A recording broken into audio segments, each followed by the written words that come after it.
Muchas gracias por la invitación, doctora Idalia Flores. Un gusto estar con ustedes. No tengo tan claro quién es el público, pero ojalá les sea interesante lo que presento, que sea ameno y que nos deje para pensar entre todos a partir de esta experiencia, tragedia colectiva que vivimos. La siguiente, por favor, para presentarles el contenido de lo que va la exposición que preparé. Tiene que ver con, en primer lugar, la historia de las epidemias, para contextualizar que este episodio no es único. Históricamente ha habido episodios similares y a partir de ahí un intento de comparativo entre lo que vivimos hace 10 años con la influenza porcina, aquella H1N1, y el COVID-19 que vivimos actualmente, y cuál es la reacción desde las ciencias sociales y la filosofía. Agradezco mucho que se abra el espacio a estas voces, porque bueno, pues amerita el episodio una mirada multidisciplinaria y transdisciplinaria.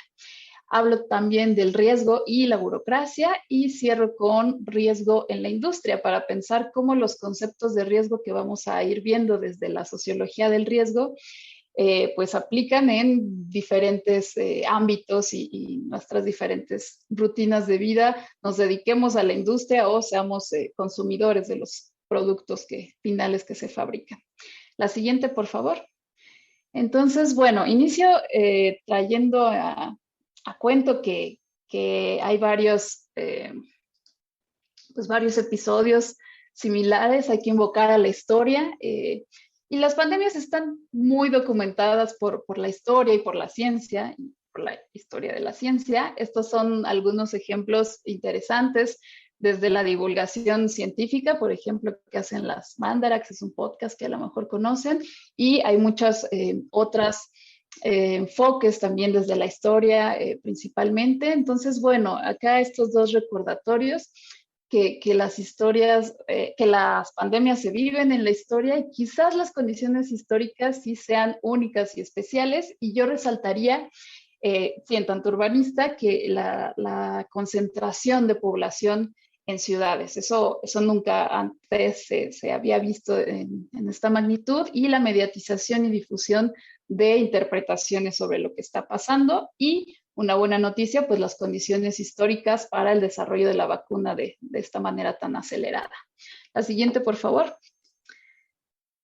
En la siguiente lámina les presento recomendaciones. Hay muchísima bibliografía sobre historia de las enfermedades y pandemias. Acá solo cito dos que son interesantes. Michael Olston en Virus, Pestes e Historia nos recuerda que la historia de las enfermedades y cómo definen por ejemplo, la caída del Imperio Azteca, ¿no? Sabemos que la viruela y sarampión fueron ahí elementos que definieron, y también el curso de las dinastías orientales y las aristocracias europeas, donde la viruela pues era el azote de reyes y definía de alguna manera la política internacional. Jared Diamond nos cuenta sobre, por ejemplo, la transmisión de gérmenes del viejo al nuevo mundo, porque tiene la hipótesis de que no había enfermedades masivas letales en América Latina porque había pues muy pocos animales domésticos, por ejemplo, y esto cambia con la introducción de animales desde Europa, como el cerdo, la vaca, y en general hace recuentos muy, muy divertidos de enfermedades zoonóticas, ¿no? De el hombre y su atracción por ciertas especies, ovejas y demás. Es muy divertido, de verdad, los recuentos que hace. Y por último, Susan Sontag, que este ejemplar está particularmente muy, muy fácil disponible ahí en la web para descarga, y a mí me gusta mucho porque nos habla de la enfermedad y sus metáforas, de lo simbólico de las enfermedades, no solo en el cuerpo, sino en el cuerpo social, a partir de muchos ejemplos de poesía y literatura, de personajes que padecen enfermedades. Principalmente se centra en la tuberculosis y en el cáncer y en el SIDA. La tuberculosis vista desde los poetas románticos y toda esta romantización al culto de la flaqueza, de la palidez, que era visto como un símbolo de refinamiento.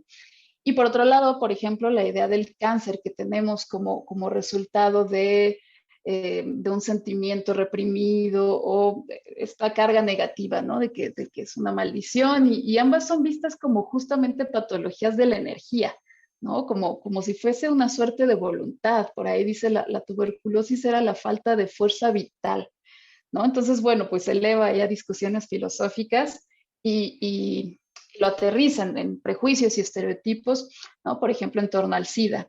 Nos dice que que particularmente las enfermedades que no podemos explicar todavía sus causas, las atribuimos a múltiples causas y que son enfermedades misteriosas, y son estas las que más posibilitan metáforas de lo que se considera inmoral o socialmente reprobable o reprochable en nuestros comportamientos, ¿no? Este tipo como castigo divino, una suerte de esto. Susan Sontag nos lo relata muy bien y concluyendo que lo difícil que es para las sociedades industriales hoy convivir con la muerte. Entonces ahí quedan las recomendaciones y en la siguiente lámina, por favor, traigo cuento una foto que me parece interesante compartirles, justo extraída del anexo de mi tesis de licenciatura, que la dediqué a analizar la respuesta social ante la epidemia del H1N1 que vivimos en México y en el mundo. Este justo es un anuncio para hablar de la tendencia séptica que justo hoy tenemos tan cotidiano. El objetivo de mi tesis en ese momento pues era justo hacer un balance de las reacciones ante la pandemia, que hoy pues veo que coinciden en muchos elementos, y si bien no podemos comparar tan de frente a frente una y otra experiencia de pandemia, pues vemos elementos similares como el miedo, la desconfianza ante las autoridades políticas locales, pero también en gran medida las autoridades científicas, que tiene que ver con esta incertidumbre tan propia y que es un concepto de hecho central en la sociología del riesgo, que tiene expositores como Ulrich Beck, alemán, Niklas Luhmann, Zygmunt Bauman, Anthony Giddens. Todos ellos nos van a hablar de una segunda modernidad que tiene que ver con esa sociedad industrial, sí, pero que después se hace consciente de los riesgos que produce su propia evolución científica, tecnológica, que lo lleva a una suerte de ausencia de seguridad, donde todo es incertidumbre. Esa es la modernidad reflexiva que retratan estos sociólogos que hablan del riesgo. La siguiente, por favor.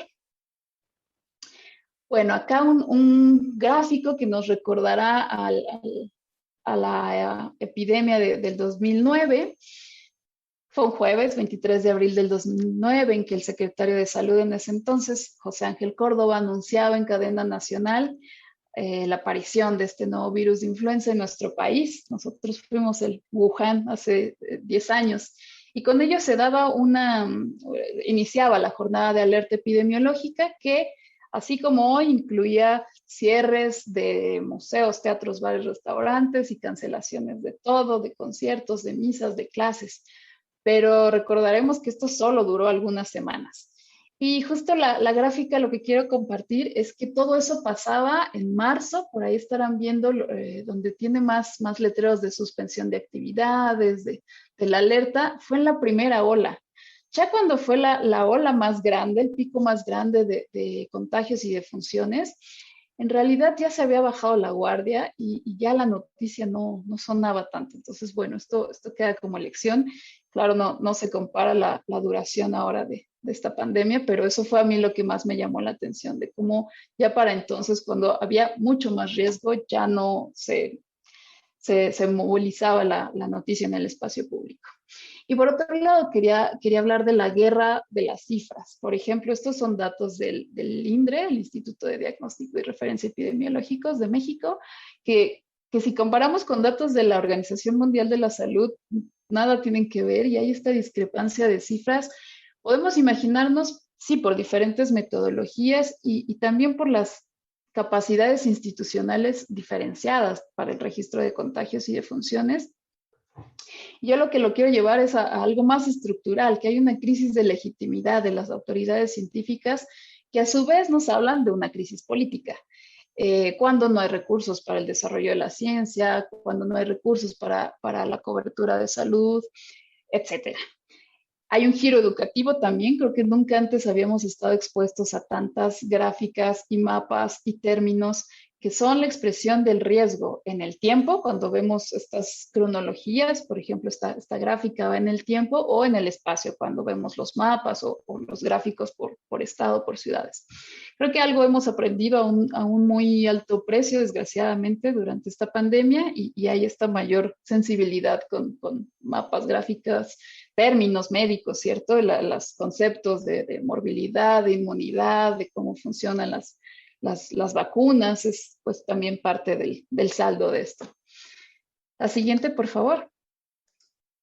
En la siguiente vamos a ver el trabajo de moneros y caricaturistas de hace 10 años.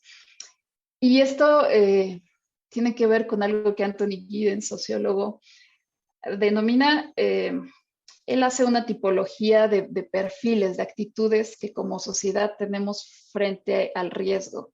¿Qué tipo de resiliencia proyectamos? Y una de las tipologías que propone es el pesimismo cínico, que creo que todos nos podemos reflejar en él. Hay un conjunto de respuestas, lo define como un conjunto de respuestas sociales que buscan atemperar el impacto emocional de las ansiedades, bien a través de respuestas humorísticas o del hastío por el mundo en el que vivimos. Y nos dice la mayor, como una reacción generalizada, es que ya no podemos hacer más caso a lo que está pasando, a los semáforos rojos y las alertas, y simplemente decidimos no actuar más y quizás pues burlarnos de lo que acontece. Creo que todos podremos identificarnos con este perfil y otros que iré por ahí incluyendo en la charla. Y aprovecho la imagen poderosa de los cubrebocas que se ven aquí para hablar justo del dilema del cubrebocas, que es un claro ejemplo de esta crisis de autoridades científicas que mencionaba, porque mientras las autoridades no se ponían de acuerdo al principio en recomendar enérgicamente su uso, pues algunos gobiernos locales, algunos municipios en México se adelantaban ya imponiendo multas y sanciones a quienes no los usaran en espacios públicos, por ejemplo. Ahí el político y el científico del que nos habla Max Weber, pues están desfasados, ¿no? Entonces, pues la ciencia no tiene estas verdades y estas certidumbres. Justo hoy escuchaba que por ahí ya se decía en los CDCs que quienes estuviesen vacunados podían no usar cubrebocas, y esto pues va a ser otra vez objeto de discusión. Mientras cubrebocas sí, cubrebocas no, el ciudadano queda expuesto y nos sentimos confundidos y más vulnerables todavía en medio de estas disputas. La siguiente, por favor.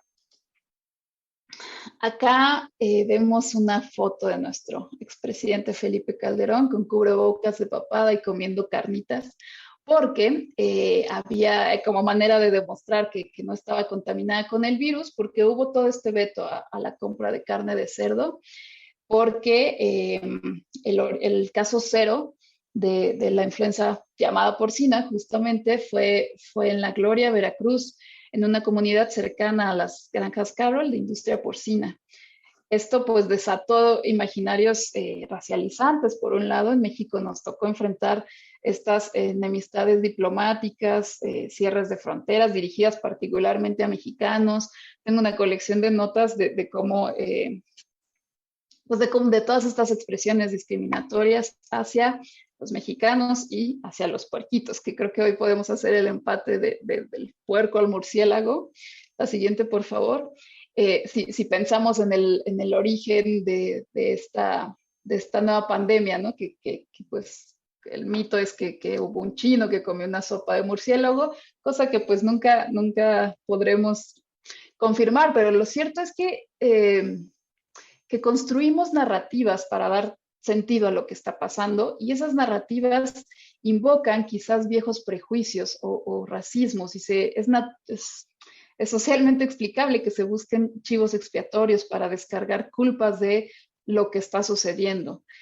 La portada y el título que vemos aquí de esta publicación, que reunía diferentes ensayos y diarios, y reacciones en general de filósofos principalmente, pero intelectuales ahí del Jet Set en marzo de 2020, fue muy criticada este título y esta portada porque pues justo parecía invocar que Wuhan era el origen de nuestros males en 2020 y por ahí despertaba estos imaginarios discriminatorios.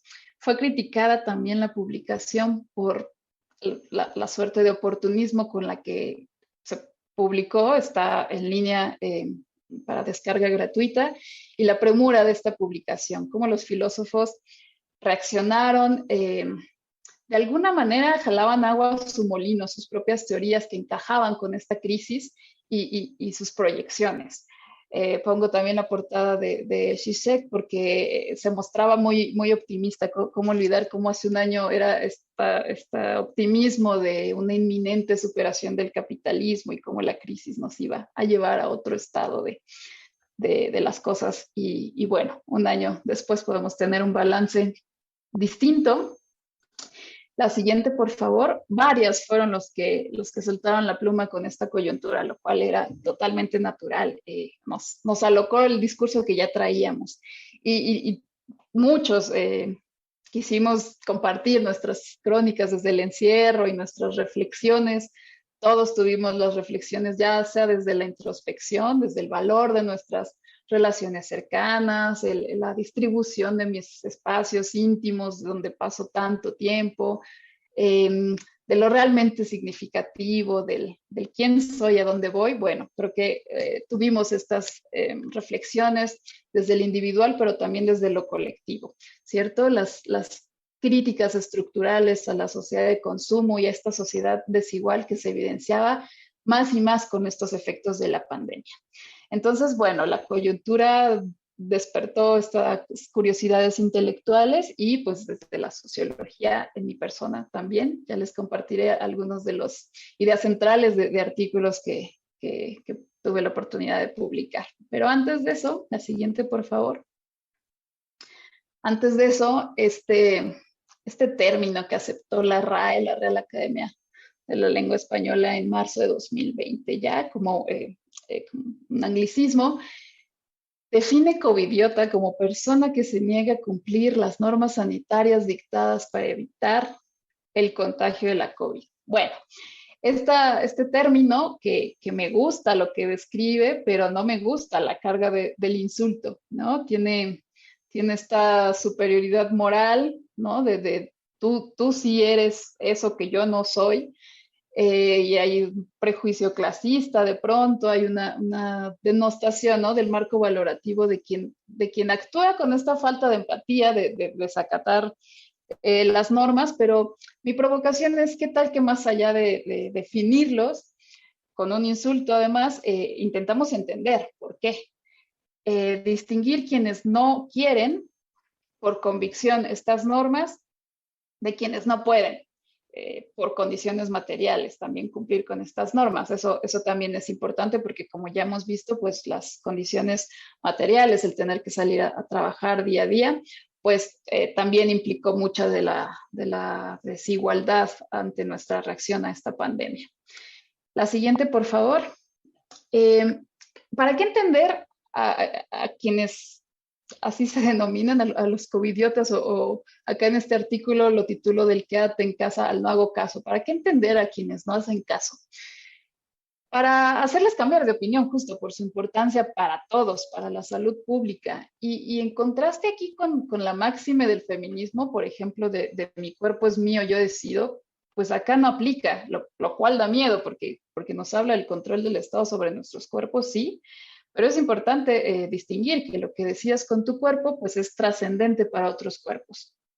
Cuando decido ponerme gel, cuando decido distanciarme, tiene un impacto para los otros.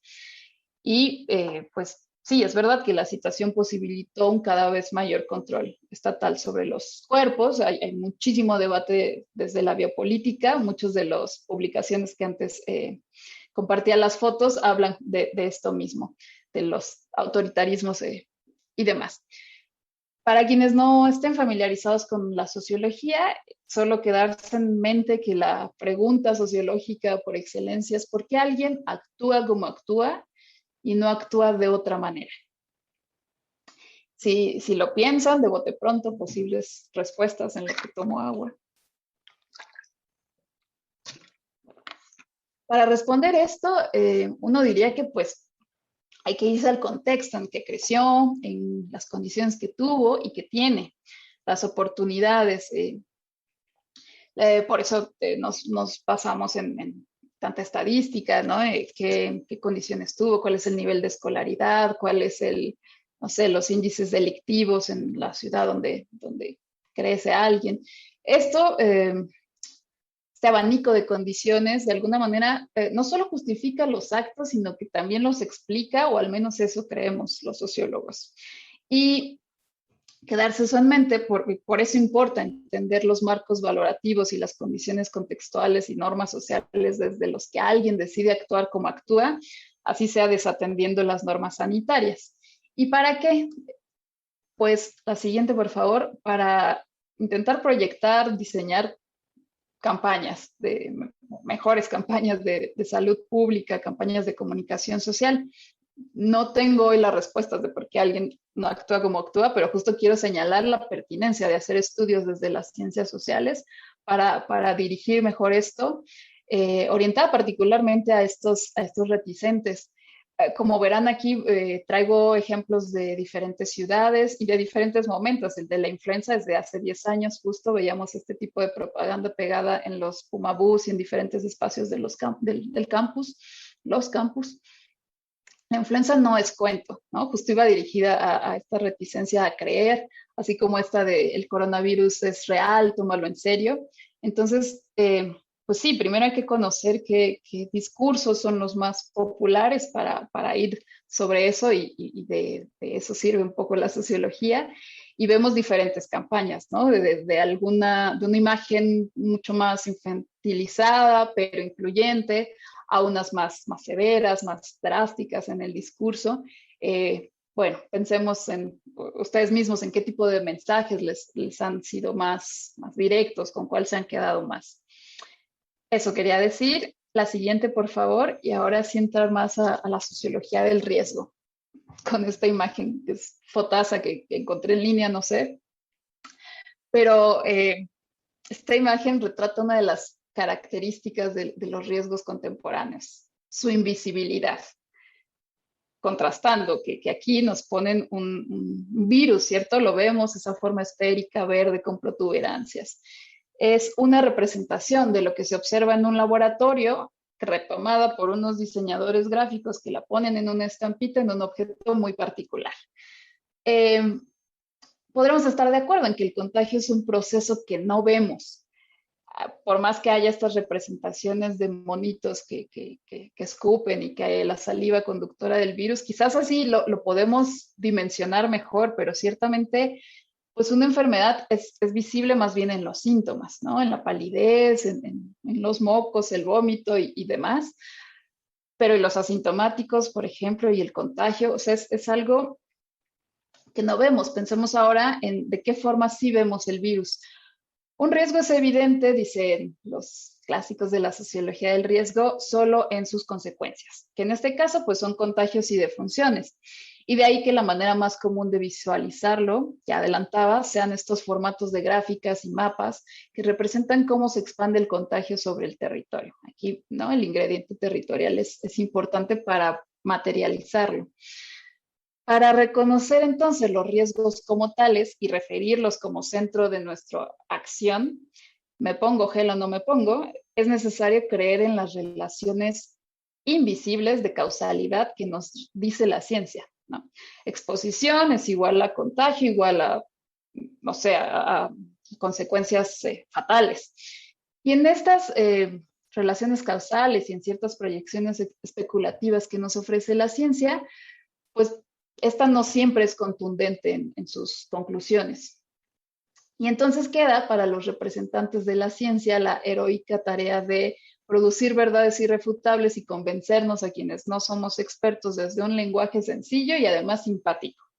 Y pues esta tarea no es realista. La tragedia contemporánea es justo hoy que no hay una producción científica que logre estas verdades irrefutables y comunicarlas sin, sin margen de duda. Y no hay figura científica carismática que pueda con tal ficción sobre sus hombros o sobre su sonrisa. Saludos, doctor Gatell. No la hay. Esto nos habla de una crisis de la ciencia como autoridad que nos dice cómo actuar y sobre todo también de una crisis educativa para instruirnos, creer en la ciencia, justo. Y en general mi exposición es una invitación a reconocer estos problemas estructurales en nuestras rutinas individuales y en las rutinas ajenas. En la foto, regresando a ella, me encanta porque hay una aceptación del riesgo del que se nos advirtió desde la ciencia y en la que creemos, pero al mismo tiempo creemos que una veladora que quizás la acercamos a un santo o que quizás agreguemos una disposición ahí de herbolaria, ¿no? Que tiene que ver entre magia, entre religión, que eso nos va a proteger del coronavirus que nos dijo la ciencia, ¿no? Creemos que rezarle a Dios puede protegernos o curarnos de él. Y justo nuestros sistemas de valores conviven al mismo tiempo. Y pasa que en algunos casos ciertas creencias son predominantes y definen las formas, nuestras decisiones y nuestras formas de actuar de maneras riesgosas, no solo para mí misma, sino para los demás. Y eso es interesante de pensar. Última idea sobre la invisibilidad. Esto de no creía hasta que lo vi con mis ojos, me encanta cómo funciona igual para el método científico que, por ejemplo, para algún reconocimiento de un milagro divino, ¿no? Es esta afán de evidencia. Y me gusta cómo nuestra tradición racionalista permite el traslape de diferentes sistemas de creencias. Dejo ahí esta idea para pasar a la siguiente, por favor, que tiene que ver con una propuesta de actitudes frente a la pandemia, propuesta mía que está inspirada en la tipología de Anthony Giddens que antes les contaba, pero sobre todo en esta pancarta de un mercado, no sé dónde viene igual la foto, pero me encantó porque porque es sociología, es muy sociológico proponer perfiles para caracterizar actitudes, prácticas, representaciones sociales. Y acá, para caracterizar nuestras formas de adaptabilidad frente a los riesgos, propongo esto, que son tipos ideales, que eso quiere decir que no son rígidos, sino que son flexibles. Y los invito a reconocerse y a reconocer a los de su entorno en estos tipos ideales. No nos tenemos que ver retratados fielmente o específicamente en uno, podemos tener un poco de uno y de otro, además de que pienso que justo hoy, ya pasado un año, pues uno no ha sido consistente a lo largo de la pandemia, entonces también podemos reconocernos de diferente forma en esta cronología de la tragedia. Bueno, a nuestro alrededor hay desde quienes no creen el COVID, ¿no? El negacionista, que tal cual la flechita indica, tú no crees en el COVID, pero esto se va matizando. Algunos dirán que no se cree en el COVID, quizás sin motivos, y otros tendrán explicaciones pseudocientíficas hiperelaboradas. De eso vamos matizando hacia los conspiracionistas, que piensan en una suerte de crisis premeditada por farmacéuticas o por el gobierno, por un partido político o por grandes entes supranacionales que quieren implantarnos un chip a través de las vacunas para controlarnos y hay toda esta narrativa muy bien armada, ¿no? Acá es un invento, son payasadas. Bueno, la tercera propuesta de tipología es la suspicaz, en donde hay una suerte de desconfianza en las autoridades, tanto políticas como científicas, que nos ocultan información, que nos comunican datos falsos o los minimizan, que se equivocan o no hacen lo suficiente. Y se sospecha de todo. Creo que, como bien les decía antes, todos hemos tenido un poquito de estos perfiles. Está la inmune, ¿no? La de algo me he de morir. Bueno, o a mí no me va a pasar, o a mí me la pela el virus, o varias frases populares, similares. Y por último, la fatalista, que no es que justo cree, pero también considera que nada de lo que hagamos puede cambiar lo que ya está escrito en piedra, ¿no? No hay nada que hacer, de algo me da morir o que sea lo que Dios quiera. Esta tiene que ver más con una suerte de aceptación pragmática, donde lo que sucede en el mundo moderno está más allá de mi control y hay un pesimismo manifiesto ahí, ¿no? Este fatalismo, aunque no depende, ¿no? Hay también matices, no necesariamente una completa negación de esperanza. Cuando invoco a Dios tengo cierta esperanza, pero no confío tanto en lo que yo pueda hacer o cómo pueda ingerir en el curso de los hechos. De acuerdo con este perfil, una de las formas de lidiar con las posibilidades de riesgo es no pensando en él, ¿no? Y es una forma de resiliencia también que seguramente habremos activado en ciertos momentos. El mundo sigue en su nueva normalidad. Quizás pienso yo que los negacionistas en estos momentos sean muchos menos que en un principio, porque es altamente improbable que hoy no conozcamos contagiados. O nos hayamos enterado de defunciones o haya habido defunciones cercanas en nuestras familias, pero creo que domina la peligrosa convicción de las demás, de una mezcla de inmunidad y fatalismo desde la que hemos actuado nosotros mismos, no siempre, pero quizás en algún momento, cuando decidimos ir a esa reunión pequeña, cuando decidimos abrazar a alguien o simplemente ponernos en las manos de Dios. Bueno, eso en cuanto a los perfiles. La siguiente lámina, por favor. En la siguiente hablo más desde la voz de la antropología cultural, que también es heredera de la tradición del rational choice, de la teoría de acción racional. Y acá nos dice que la manera como respondemos ante el riesgo depende de la manera como lo representamos. ¿Qué tan riesgoso es? Hasta que un riesgo es socialmente construido, asumido y percibido como tal, se vuelve relevante y objeto de reacción. Lo que no se nombra no existe y lo que ya tiene nombre y se reconoce, entonces sí, se actúa en consecuencia. Es a partir de nuestros valores que construimos esta jerarquización cultural de los riesgos.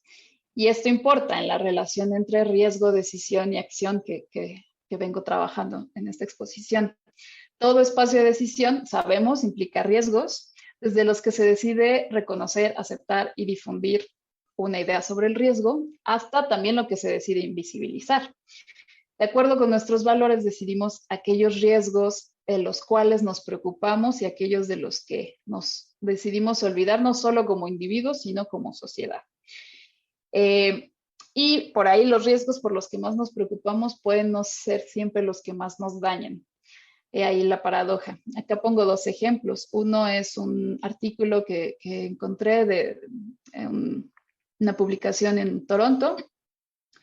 El título nos dice lo más riesgoso sobre mi vacuna de AstraZeneca fue el trayecto hacia allá, ¿no? Y justo pues tiene que ver esto de cómo como ciclista se percibe con muchos más riesgos de su entorno que por la propia vacuna o el virus. Recuerdo una foto que no encontré en mi archivo, pero que era una imagen de un motociclista con un niño en la parte trasera con cubrebocas, pero ambos sin casco. Entonces, ahí la jerarquización cultural del riesgo, ¿no? Como, no sé qué también estás haciendo tu evaluación de riesgo, Copa, pero pues movilizar ahí estos marcos normativos no siempre es tan racional. Y acá pongo el otro ejemplo de mujeres, ¿no? El riesgo que para muchas mujeres implica quedarse en casa ante la violencia que deriva en el maltrato, incluso en el feminicidio, pues es un riesgo que como sociedad no hemos querido reconocer más, ¿no? Esta jerarquización cultural de riesgos ha de alguna manera invisibilizado unos riesgos por encima, por abajo de otros. Como individuos y como sociedad, entonces decidimos ante qué riesgos exponernos más o menos, cómo protegernos y proteger a los otros. Con todo y que no siempre es la decisión más racional, si comparamos con toda la vasta colección de riesgos ante las que estamos expuestos y vulnerables, pero bueno, mejor no hacer el recuento de ello porque nos deprimimos. Mejor no lo hagan en casa. La siguiente lámina, por favor. Esta lámina tiene que ver, es una invitación a leer un artículo en la publicación de la revista Ecúmene, Crimen y Castigo en tiempos de COVID. acá me importaba reflexionar sobre a quiénes culpamos del origen de una pandemia y sobre todo de la propagación y la mala gestión del riesgo de contagio por COVID, porque deja al descubierto prejuicios, estereotipos y representaciones culturales a partir de las que construimos nuestra reacción ante la pandemia. Acá toco derechos humanos en relación a las implicaciones de castigo a estos renuentes, ¿no? Estos renuentes de los que hablaba hace rato. Acá ya fue la parte como de instrumentalizar el castigo. Y pues esto también tiene muchos dilemas. Esto para ligar valores, estereotipos, responsables, cómo enjuiciamos a qué responsables. Y voy a hablar más adelante de la responsabilidad en materia de riesgo. La siguiente, por favor. Justo a partir de esta de este fotograma que me encontré al azar, de esta serie que a lo mejor habrán visto, de Chernobyl, que es este accidente nuclear en 1986 en Rusia. Y me encantó la captura porque dice, como uno de los dirigentes de la planta nuclear, ¿cómo puedo ser el responsable si estaba durmiendo? ¿No? Y de alguna manera, pues justo las responsabilidades en los episodios de riesgo son así. Ulrich Beck en la sociología, en su teoría sobre riesgo, reconoce cómo los riesgos nos develan estructuras burocráticas que son muy propias de esta sociedad global, donde justo esa persona no es la que activa o acciona el botón, pero tiene una carga, una responsabilidad, podemos convenir en eso. Y se desagrega a tal grado la responsabilidad frente a los riesgos que se pierde la posibilidad de señalar culpables y lo más importante, y hacer justicia ante tragedias. Es característico, por ejemplo, en los desastres ambientales que son generados por accidentes técnicamente muy complejos, que se hace difícil nombrar a responsables con rostro.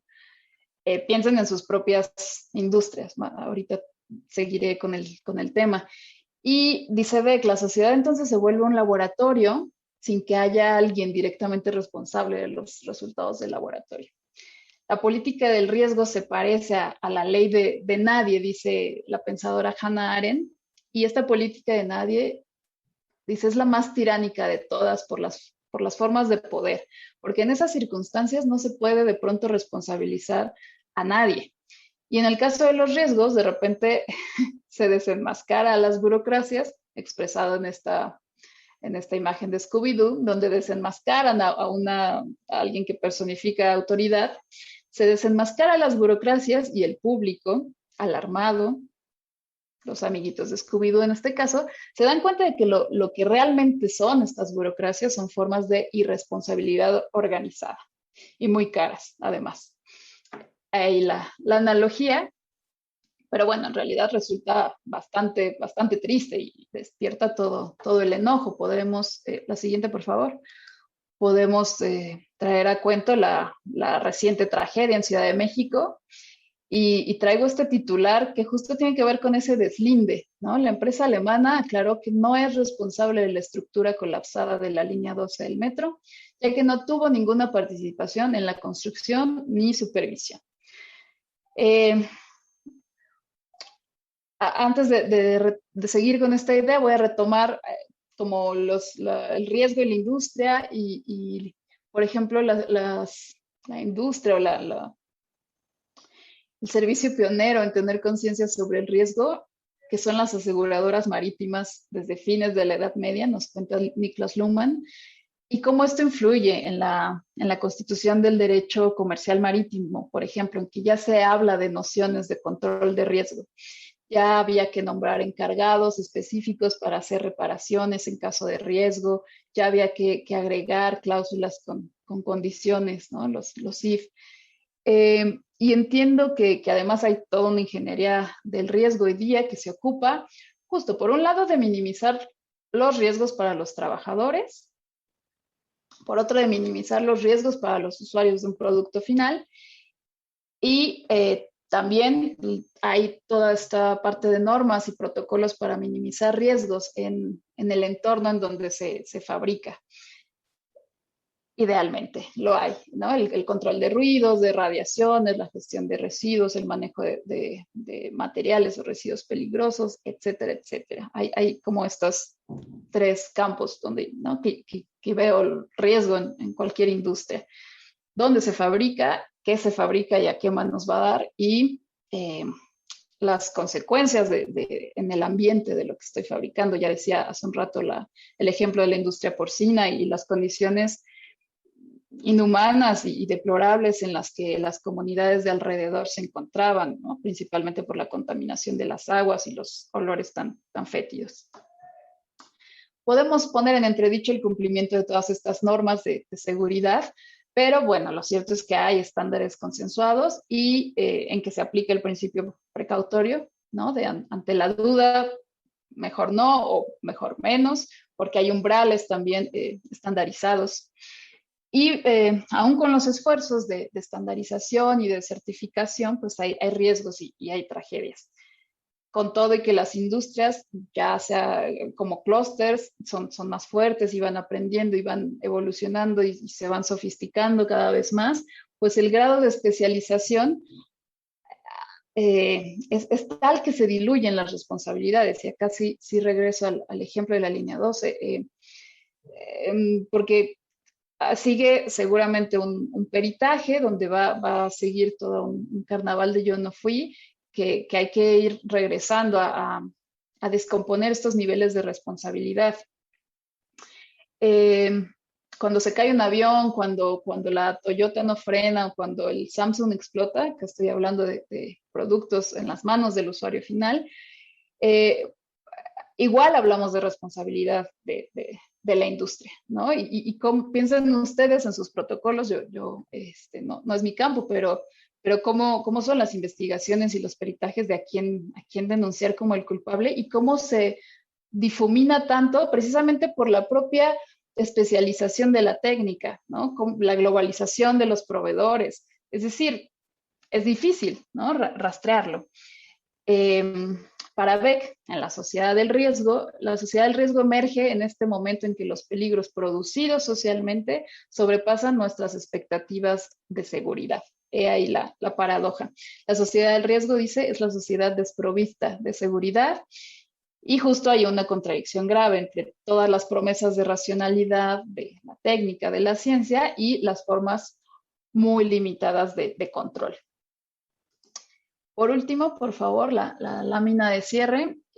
Bueno, este es otro artículo que pude compartir por ahí de Navidad.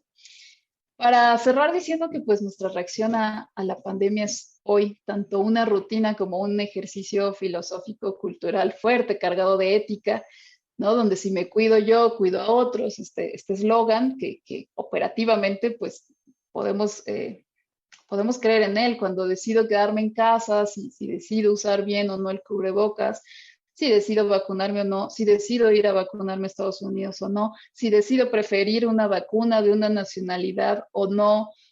Todos mis prejuicios salen ahí y cómo me voy a comportar después de vacunado, de una forma u de otra. Son todas esas decisiones racionales con arreglo a valores, diría el concepto tan sociológico weberiano.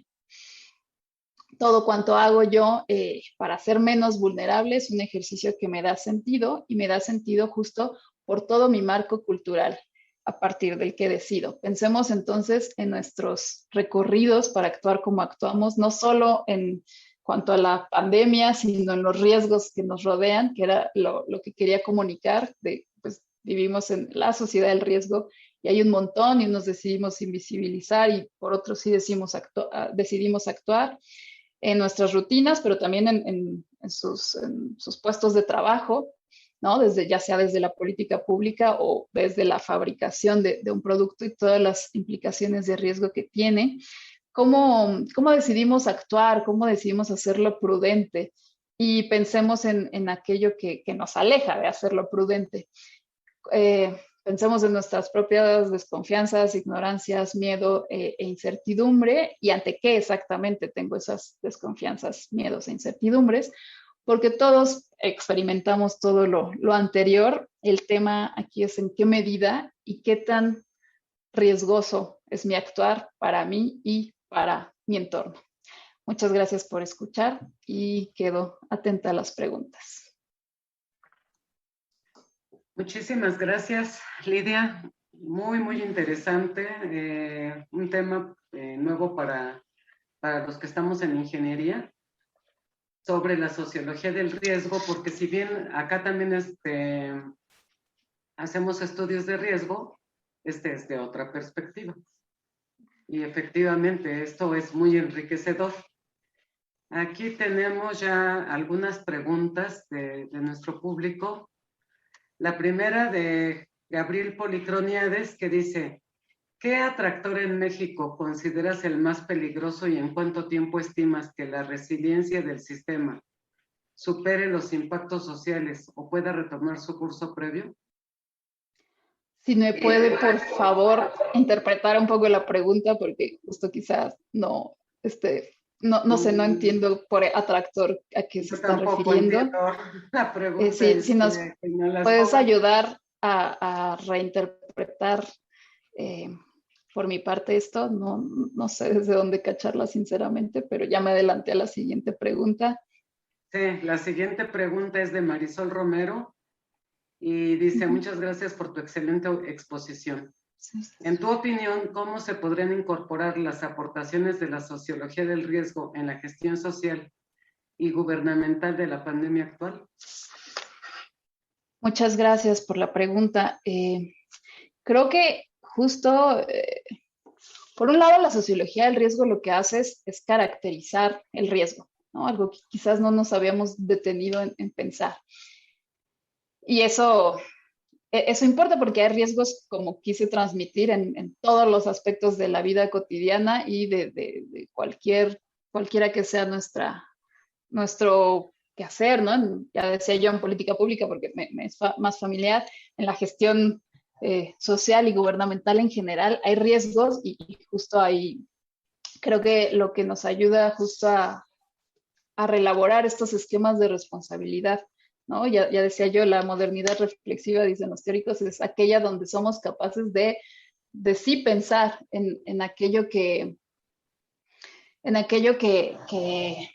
para seguir permítanme, listo, de sí pensar, seguir el hilo, el trazo de las responsabilidades, creo que por ahí es donde hay que concentrarse, ¿no? Y no quedarse en lo diluido de la responsabilidad, porque eso nos lleva a tragedias y a injusticias, ¿no? Muchísimo. Entonces creo que por ahí la sociología del riesgo es eso, es el trazo de responsabilidades, la caracterización de los riesgos de los cuales no éramos tan conscientes y se apoya de toda también una estructura normativa, ¿no? Que también ahí sale la sociología jurídica de las expectativas que podemos tener cuando invocamos una norma, ¿no? Las normas importan mucho, pero las normas se construyen, no es algo que esté fijo, sino una norma es un histórico que sigue ciertos criterios, ciertos umbrales, decía, apoyados por los avances científicos y técnicos, saber hasta dónde puedo quemar o no, qué resistencia tiene o no, o sea, y eso se asienta en un dispositivo jurídico.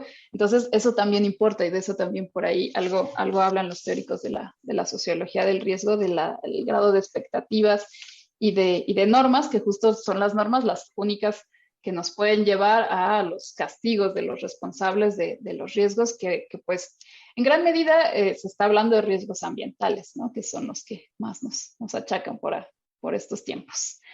Espero haber contestado, Marisol. Muchas gracias por acompañarme. Y sigo sin entender, Gabriel, una disculpa enorme. ¿Cuál es el problema más grave en México? No, pues hay un montón, no sé. Perdón por no aterrizar las preguntas. Hay una colección en Colmex que se llama Los grandes problemas nacionales. Y justo hay como un montón de enfoques, pero no estoy aterrizando desde dónde. Muy interesante la exposición, nos comparte Alfredo. Claro, comparto lecturas. Desde mi perspectiva, cómo construir las narrativas y también poder entenderlas para la gestión de problemáticas a nivel gubernamental, por ejemplo, en la pandemia. ¿Cómo lograr que exista confianza en los científicos y en la ciencia? Sí, súper bueno, aquí el clavo. O sea, justo construir las narrativas, importa desde dónde construirla, que es nuestros marcos culturales. Mientras más fuerte, como mientras más éticos sean estos marcos valorativos desde los que construimos nuestras narrativas, pues creo que puede ser eh, menos riesgoso. Justamente atender la gestión de lo que sea, ¿no? Nuestra materia de acción, nuestras decisiones. Por ejemplo, en la pandemia, pues sí, o sea, importan mucho las narrativas porque desde ahí nos decidimos actuar de una manera o de otra. Y esto de la confianza en los científicos y en la ciencia, pues creo que como todo, es la ciencia dando resultados, pero para que la ciencia dé resultados, pues es que es una dialéctica entre político y científico, como lo decía, porque si no hay apoyo a la ciencia desde lo más materializable, como son recursos para el desarrollo de proyectos que den resultados y entonces que la sociedad vea estos resultados, porque ciertamente hay experiencias exitosas, pues, decía, no sé, Salomón Chertorivsky, un exsecretario de Salud en Ciudad de México, que realmente había como muy buena tradición de vacunación en México, que había mucha confianza, ¿no? Entonces creo que hay mucha confianza en muchas cosas, como decía yo con la veladora que me llamaba la atención. O sea, hay una confianza en que el virus que nos está diciendo la ciencia existe.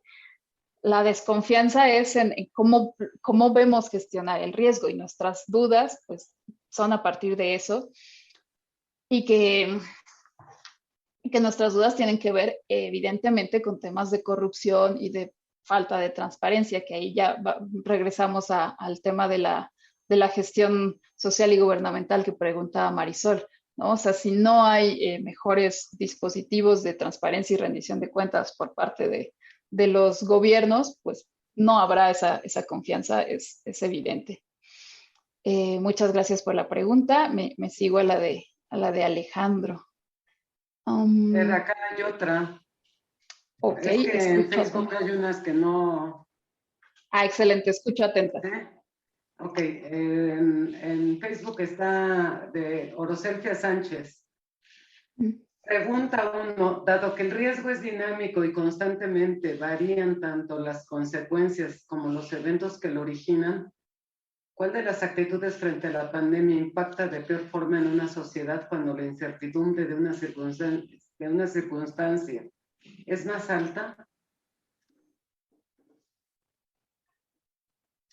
¿Qué actitud impacta más? Creo que la que no escucha, o sea, la que no atiende todo lo que la demás sociedad estamos haciendo por compartir información. O sea, el conocimiento es la única forma de aminorar las vulnerabilidades. Es la única forma. Es a partir del conocimiento que viene justo desde muchísimos enfoques. O sea, diezmar todos estos esfuerzos, ¿no? De tantos y de tantos años, ¿no? Sabemos que el desarrollo de la vacuna, que aparentemente nos suena que fue muy rápido, pues en realidad es que tiene toda una historicidad de investigación y eso importa.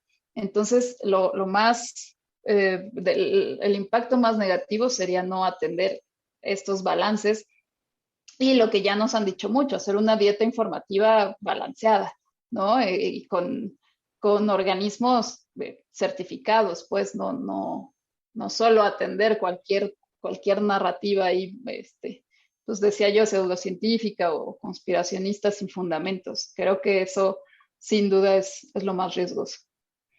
Y la segunda pregunta es, dice, sabemos que los países comparten información científica acerca de la evolución de la pandemia. ¿Qué tanto hay más riesgos especulativos que surgen socialmente por prejuicios, distorsiones, miedos o por la propia cultura que los identificados de manera formal con metodologías serias? Y claro, si este efecto de generar más riesgos derivados de especulaciones se refleja mucho más en unas culturas que sobre otras.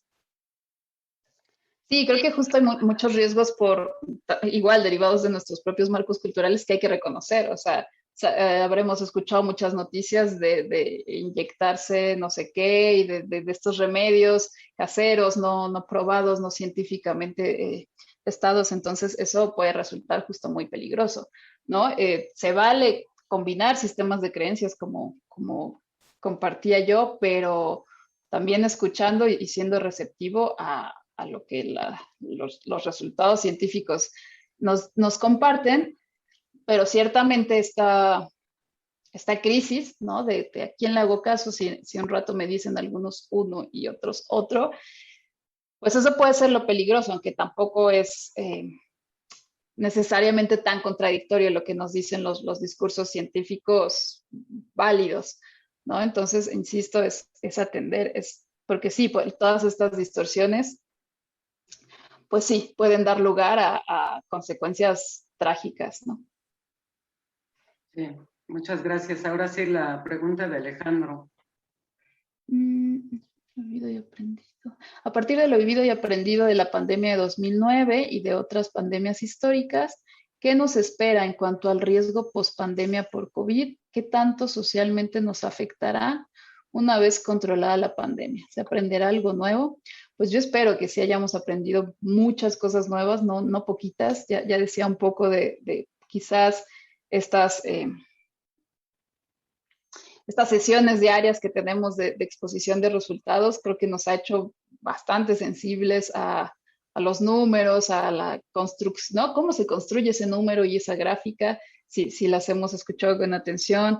Al mismo tiempo, todo el reflector en el campo médico, pues también mucho nos han compartido sobre esto de cómo funciona la inmunidad, ¿no? Cómo funcionan las vacunas, ¿por qué? ¿Por qué hay que vacunarse? ¿Por qué hay que... Todas estas normas sanitarias, creo que se hizo mucho énfasis en que tuviesen un fundamento claro.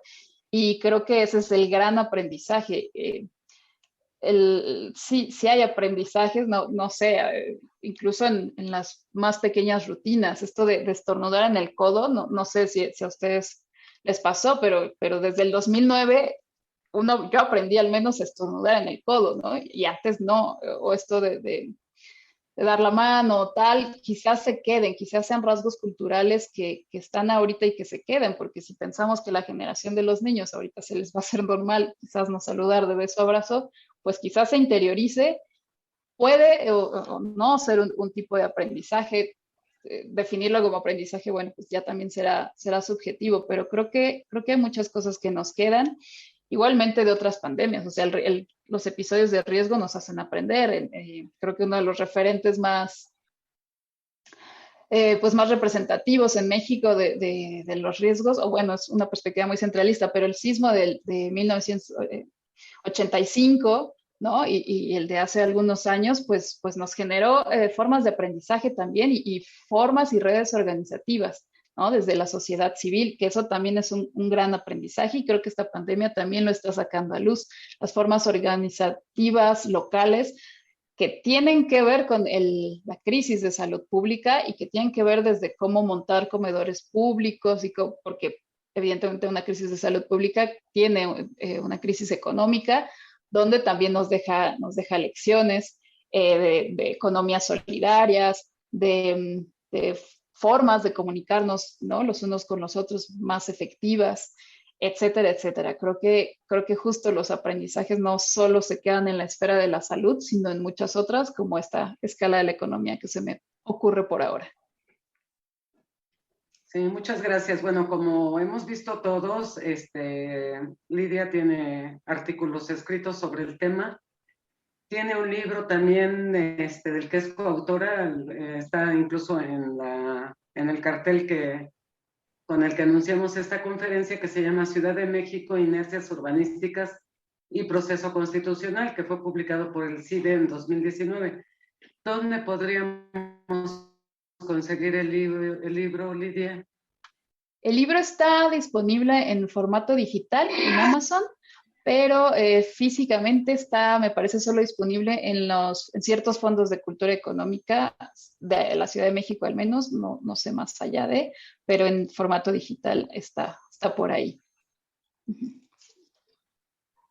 Y otra pregunta, ¿cómo te pueden localizar los que están más interesados en los temas, en bibliografía, etcétera?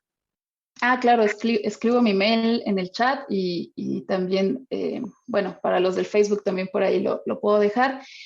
Aprovecho para decir, gracias por el anuncio del libro, es en coautoría con el doctor Antonio Azuela y con el doctor Camilo Saavedra.